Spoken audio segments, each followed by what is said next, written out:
Coming up on iPads in the classroom, we're talking about Microsoft.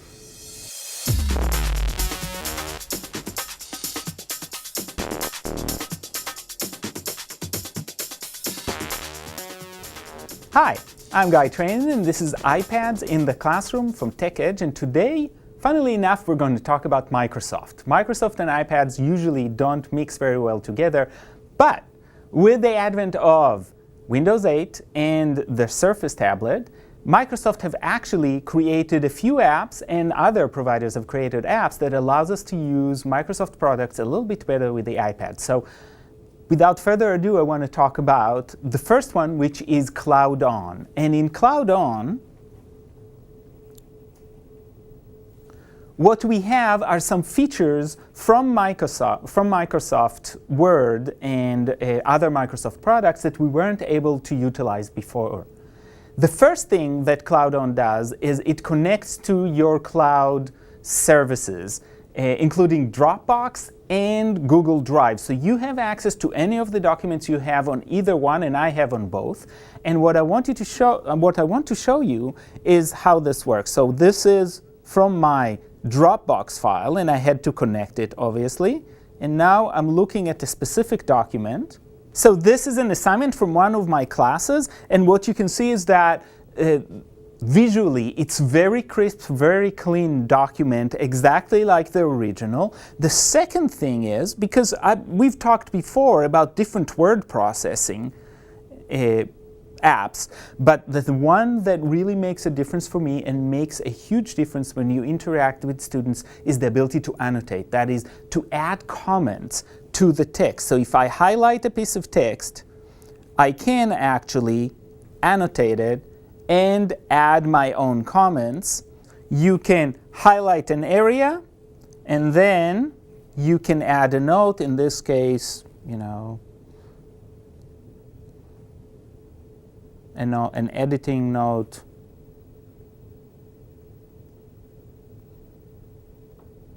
So here is an opportunity to work inside Microsoft documents, as many of our students still do, and comment on them, things we haven't been able to do before. So this is called Cloud On.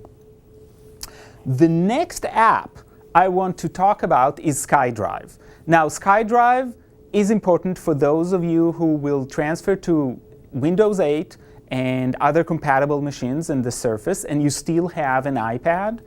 And what SkyDrive does is it provides the same kind of cloud-based services that you can get through Google Drive or Dropbox. And the advantage here is it'll talk very easily with your Microsoft services. So here I have my SkyDrive, and my SkyDrive right now has very little on it. I'm not on Windows 8 yet. I do have a folder called Trial, and it has a picture in it. In this case, a picture I took actually on my iPad from my desk, just to be able to show you. But you can include video, audio, pictures, as in here, or documents. All of them are possible. You can create folders. So here you can, if you click this, you can add specific items, or you can edit existing items. And if you go to add items, you can create a new folder. For example, new folder, everybody's favorite folder. And it'll show up, and then you can drop files in it. So this is called SkyDrive, a way to connect to Windows 8. We've talked before about search engines, and this time I want to talk a little bit about Bing for iPad. Bing is the Microsoft search engine, and it's actually often very, very useful. Again, if it's something you're used to, or if you're working on Microsoft friendly devices, Bing is a great search engine. And just like Chrome that we talked about a few weeks ago, it allows you to either type in your search word or click in and use the iPad's ability to listen to your speech and decide on the search. So let's try this. Pacific Ocean. So we search for Pacific Ocean, and we've got results from the web. We can also see if there's any news that are related to that. and it guides you through. Again, a Microsoft program working on the iPad, Bing, and I suggest at least trying it as a search engine working with kids.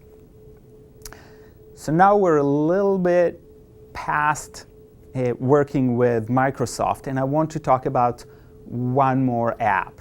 And this app is called Learnist. And Learnist is an app that allows you to combine the ideas behind Pinterest and the ideas behind flipping a classroom or creating a digital way of teaching. And what Learnist does is it allows users to create specific learning units that incorporate video, audio, anything you can find on the web, or things you create yourself and be able to upload them. So I'll give you an example. This is the Learnist app. You can use Learnist on multiple platforms, so this is not iPad specific.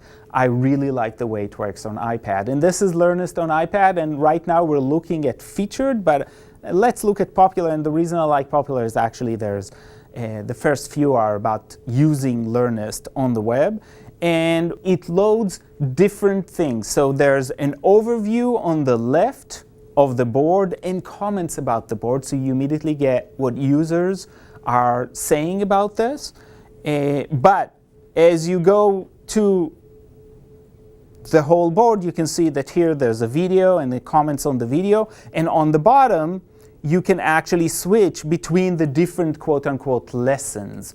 Here you can shift from page to page and advance throughout what would be a learning unit and different lessons within that. In this example, there's a lot of video uploaded about how to use it and how to make the boards. But if you go back, you can see, for example, here, there's something about Australian curriculum, something we should all know probably. And what you can see is that there's a lot of information on the bottom, and you can actually scroll from right to left and see how many different boards they've added to this general board and how many people have viewed it. So this app is called Learnist.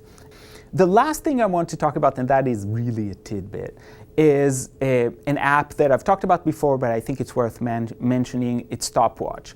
And I can show you the one I have, which is called Stopwatch Plus, but my advice is if you're teaching in a classroom and you're taking time for any assignment, one or another kind of stopwatch app is really, really useful.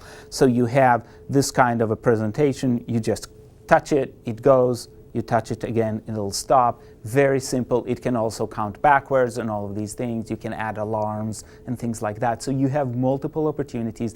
It helps with classroom management without being overt about it, and with everybody, if you're projecting, with everybody being able to see exactly how much time is left for an assignment or how long they've been doing something. So a great way to help in a classroom when you're managing it. So today we talked about Microsoft products, and there's great new products out there. We talked about Learnist, and we finished off with Stopwatch, and we'll see you next time on iPads in the Classroom.